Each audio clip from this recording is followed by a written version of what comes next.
Bonjour Marc-Claude. Allô.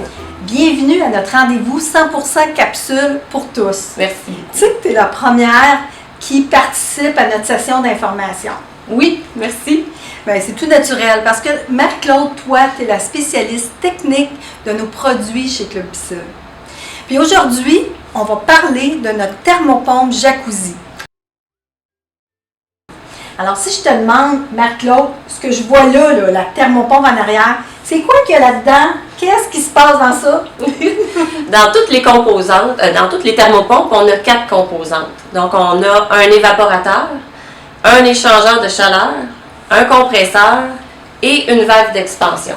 Fait que dans tous les modèles qu'on va retrouver sur le marché, ça prend ces 4 composantes-là pour créer une thermopompe.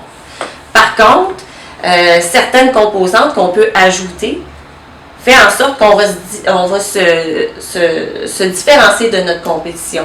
Est-ce que tu peux m'expliquer les grandes différences versus la compétition, justement? Oui. En fait, dans nos thermopompes à nous, qui sont les thermopompes jacuzzi supérieures et premium, on peut retrouver le cycle de dégivrage assisté au gaz chaud, qu'on ne retrouve pas partout dans toutes les thermopompes de la compétition.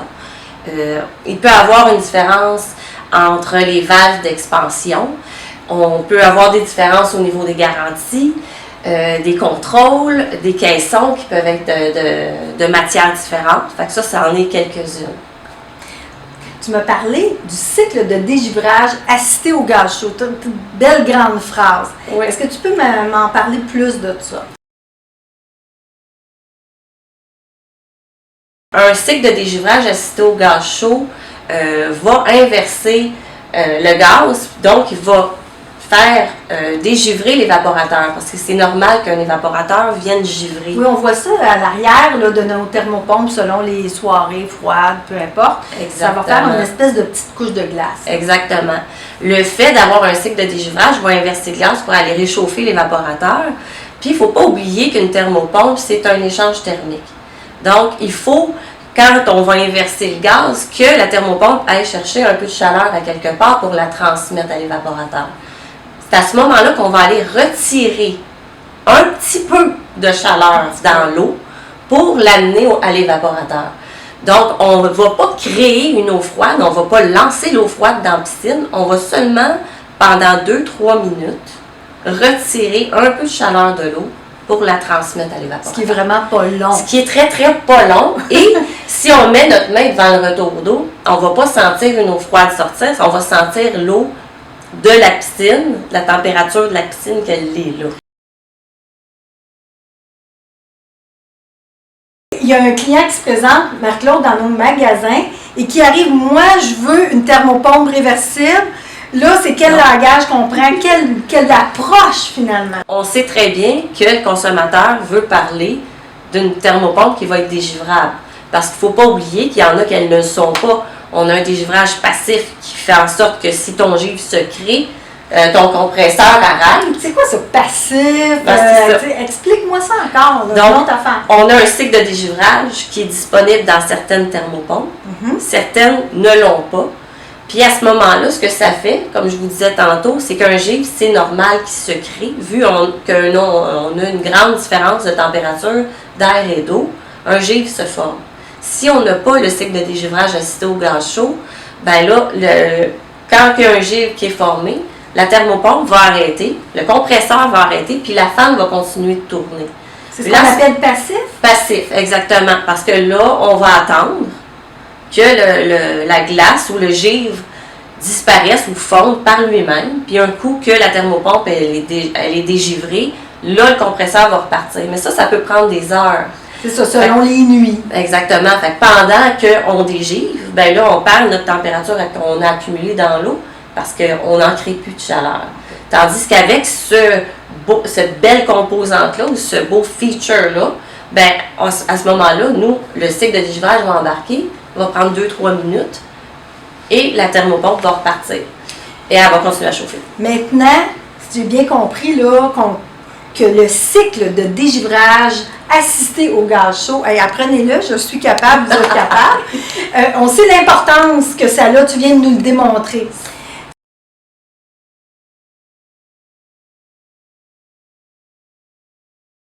Si on parlait de nos thermopompes versus notre modèle supérieur et premium, Oui.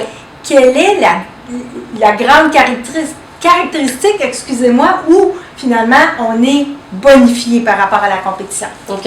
Entre les deux, entre la supérieure et la premium, il y a deux fonctions ou il y a deux composantes qui sont très, très différentes puis qui les caractérisent vraiment.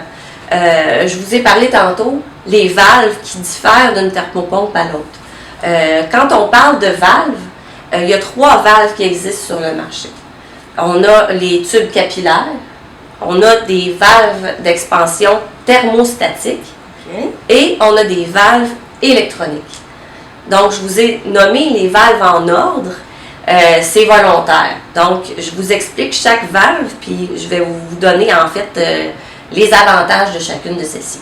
Donc, Surtout, Marc-Claude, tu nous indiqueras laquelle nous, on utilise. Exactement. Donc, dans la supérieure, dans la JA, la thermopompe supérieure, modèle supérieur, on a des tubes capillaires.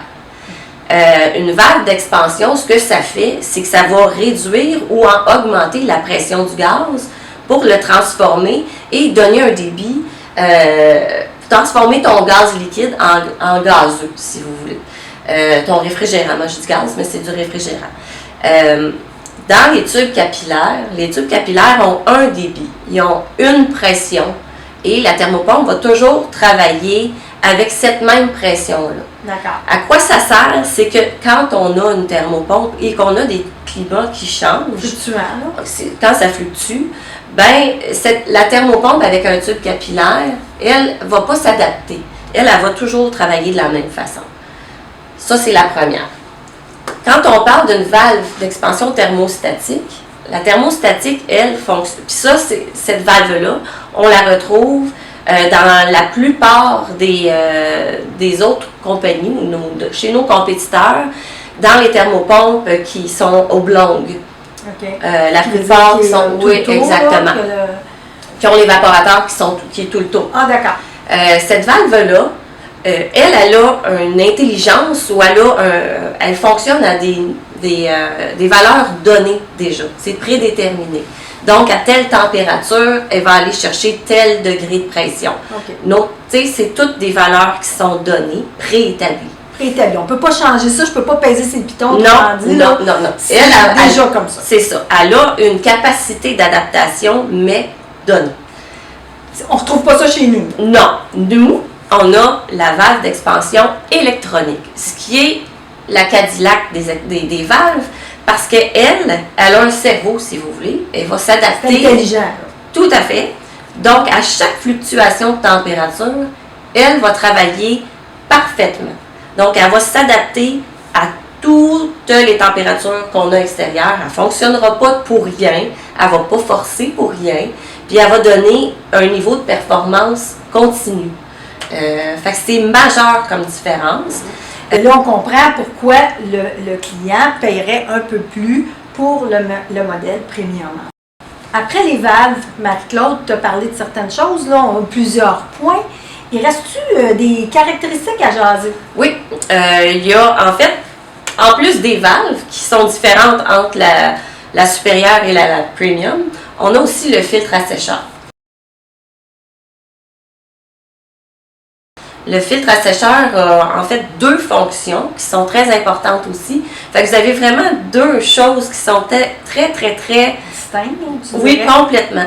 Les 2 fonctions du filtre assécheur, en fait, on a la fonction de déshumidification et aussi une fonction de filtration, qui le dit bien dans le nom du filtre. Donc, assécheur, pourquoi assécheur? Donc, lui va agir comme déshumidificateur, en fait.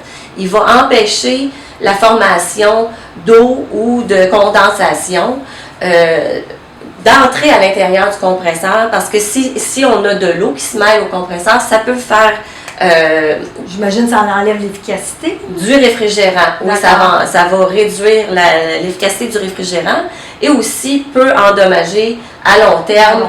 C'est ça. Filtre. C'est bien d'avoir cette caractéristique-là dans notre thermopompe. On l'a dans les 2 modèles? Non, seulement dans la premium. C'est ce qui différencie les 2. D'accord. Et la deuxième fonction du filtre assècheur, c'est de filtrer aussi. Donc, il va empêcher les débris de s'infiltrer à l'intérieur du compresseur. Puis ça, c'est à la fabrication de la thermopompe.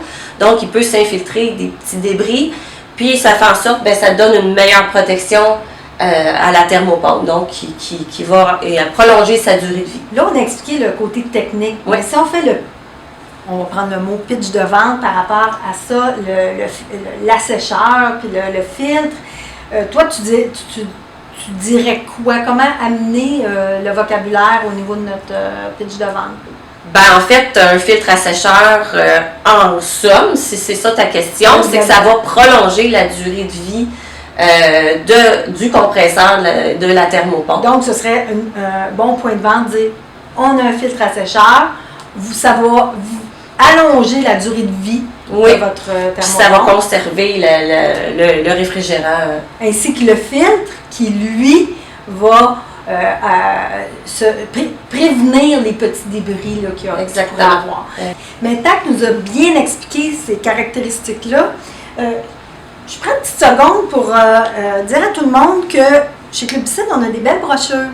C'est une brochure, en fait, qui est un aide-mémoire des caractéristiques fortes des points de vente de votre thermopompe, soit sur le modèle supérieur ou le modèle premium. Et de plus, on a un beau tableau en arrière qui peut vous aider à aller voir les spécifications sur les capacités à choisir finalement une thermopompe versus une autre au niveau de la capacité, selon la grandeur, peu importe. Et de là que j'ai une question pour toi, peux-tu nous démêler un petit peu, parce qu'il y a des zones grises par rapport à ça? Les grandeurs? Les grandeurs, les capacités. OK. En fait, c'est relativement simple. Avec le tableau de spécification qu'on a mis sur la brochure, on vous dirige avec, mettons qu'on a une 50 000 BTU, on vous dit sur quelle piscine les mettre. Par contre, quand on a notre consommateur devant nous, on a plusieurs questions à lui poser. Tout le monde sait à peu près qu'il est important de savoir à quelle période ils veulent utiliser leur piscine et leur thermopompe, si c'est une période prolongée ou courte, à combien de degrés ils veulent mettre leur piscine, parce que ça va compter dans le choix de la capacité qu'on va offrir. On a plein de choses. Exactement. Et aussi de poser les bonnes questions pour vous guider sur une thermopompe supérieure ou l'amener sur une thermopompe premium, parce que vous avez vraiment des questions précises qui peuvent vous guider à une ou l'autre. Par exemple, si le consommateur vous dit qu'il veut une période de baignade plus courte, vraiment en saison estivale, à ce moment-là, quand je vous parlais des valves puis des fluctuations de température, c'est là que ça va être important. C'est là que c'est important, que c'est pas nécessaire ou que c'est un feature qui est le fun à avoir, mais on sait très très bien que le tube capillaire dans la supérieure est amplement suffisant. Je fais une petite parenthèse, les gens qui sont en région, eux, il faut prendre en considération que les températures sont plus froides et qui sont plus variables. Donc, ça aussi, il faut en tenir compte. Parce que veux pas, il y a toujours l'évaporation. Exactement. C'est selon la surface. Je suis contente que tu en parles, oui, effectivement. Puis aussi, dans les questions à poser, est-ce qu'on va utiliser une toile solaire ou on n'en utilisera pas? Donc, tout ça va faire en sorte que le choix de la thermopompe va être différent. Tu sais, comme tu le mentionnes, il faut poser des questions. Le client ne pensera pas nécessairement à tout poser, c'est à nous de le faire. Exactement. Exemple, générateur au sel. Un générateur au sel, est-ce que c'est pas de souci. Pas de souci. Avec un générateur au sel. Pourquoi? Parce que notre échangeur de chaleur est en titane. Donc, le titane, on sait que ce n'est pas corrosif et rien, en fait, l'eau passe seulement au travers de l'échangeur de chaleur. Donc, aucune façon que l'eau peut circuler ailleurs et tout l'intérieur de l'échangeur est en titane. Donc, il n'y a aucun problème. Merci Marie-Claude. Très intéressant. Je pense qu'aujourd'hui, on est allé dans des bonnes explications, des informations sur l'ensemble de notre produit de thermopompe jacuzzi. Finalement, le but recherché, c'est d'être plus à l'aise et avoir de meilleures connaissances lorsqu'on fait nos présentations en magasin. Aujourd'hui, c'est terminé. Merci d'avoir été là. Et puis, on vous souhaite de très belles ventes et à la prochaine. Merci, Marc-Claude. Merci!